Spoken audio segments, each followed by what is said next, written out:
واسه یه بارم که شده دستتو بذار رو قلب تو ببین. تو داداش امرانو میخوای یا مدرک لیسانس تو؟ اینو نمیفهمم که امران چه مشکلی با درس خوندن من داره آخه. خب مشکلی نداره. اون تو رو حق خودش میدونه.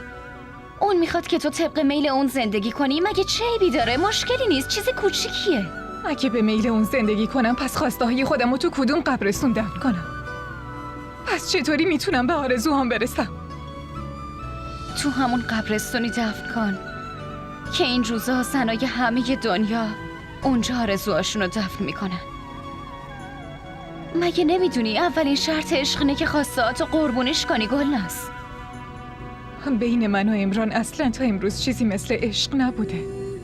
اون به هم لطف میکنه میاد میبینتم. میدونی چی میگه؟